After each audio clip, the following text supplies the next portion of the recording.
Hello everyone, welcome back to another Star Wars figure review. Um, this is going to be something a little bit different, as this is also going to be a video response to a question Aiden Mandalorian Jedi asked on his review of this figure.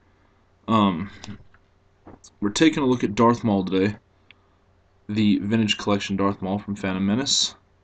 Um, and basically, um, Josh asked at the end of his review of this figure if all the people saying that this figure is magnificent, like superb, perfect figure, if they think that because they think the character is magnificent, or if they actually think that the figure itself is magnificent. Um, so let's go ahead and get into the review, and I'll kind of answer that question more at the end. Obviously, first we're going to take a look at the card back. Obviously, you got the Star Wars logo and the Phantom Menace, the name tab in the middle, and a very nice picture of Darth Maul on the front of the card. Kenner logo at the bottom. Got your classic Star Wars logo at the top on the back. Sorry, the number of which figure it is in the vintage collection. Your 12 back layout and some vehicles. So that's that. First thing I want to hit up on, and this is the thing that bugs me the most, is like Josh, I feel that they really should not mix soft goods and plastic, because the hood is freaking enormous. It doesn't look bad from the side, but when you look at it from the front, it makes him look extremely bulky in the head. And that's why I'm putting this in my bag of accessories and probably never going to see it again. The head sculpt on this guy I felt was actually very good, extremely accurate to the movie.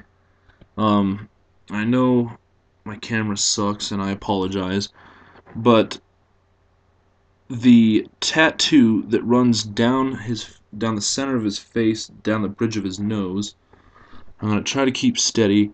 If you look on my figure, it actually leans over towards his eye, his right eye.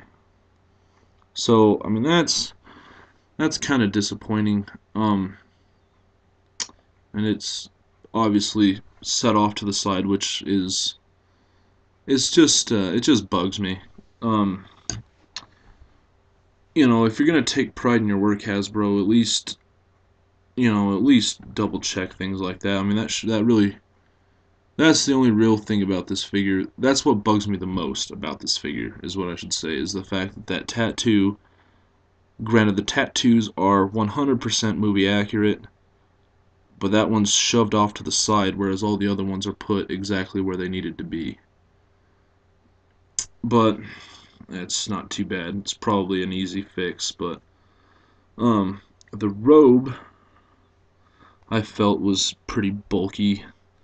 It fans way out, which isn't too big of a deal, but it also seems to be a bit longer than it needs to be. It extends past his feet, which is sort of annoying. Obviously, he does have the removable cloak, or robe, sorry. So we will go ahead and remove that.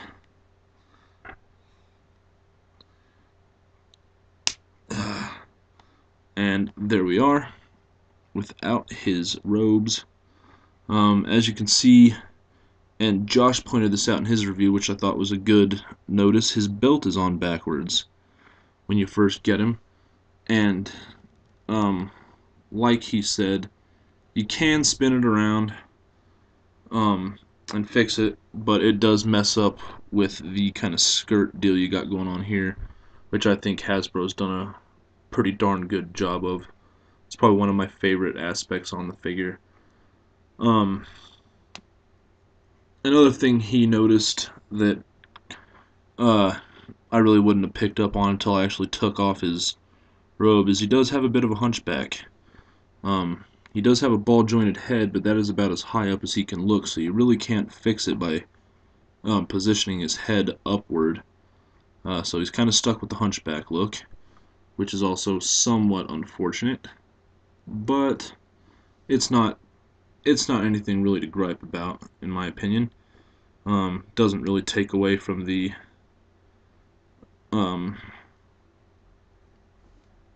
figure too much, and with the robe on, you really can't tell. This guy is very well articulated. He has a ball-jointed head, ball-hinged shoulders and elbows, swivel forearms, a ball-jointed torso, ball-jointed hips, ball-hinged knees, and ball-hinged ankles. So you can definitely get the kind of acrobatic poses out of this guy.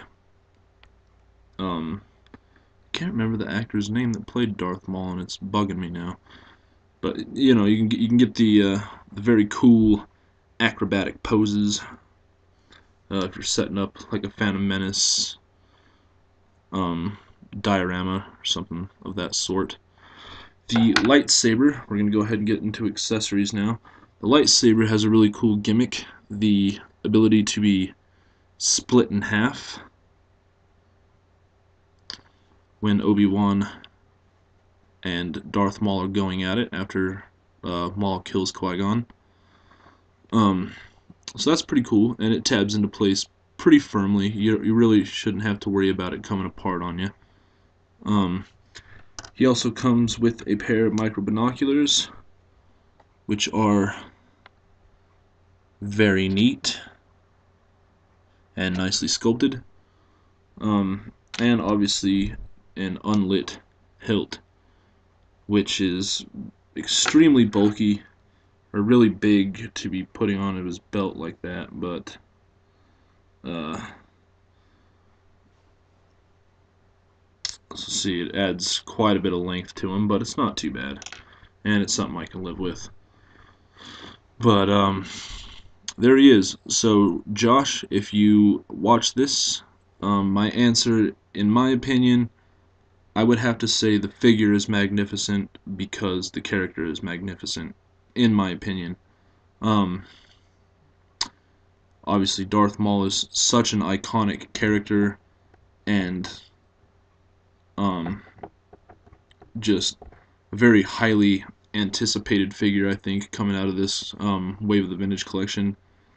And everybody had extremely high expectations of him, and I think just the simple fact that some things got changed that were previously huge flaws by Hasbro, I think the fact that those were changed to some extent made people believe that this is probably the best figure in the world.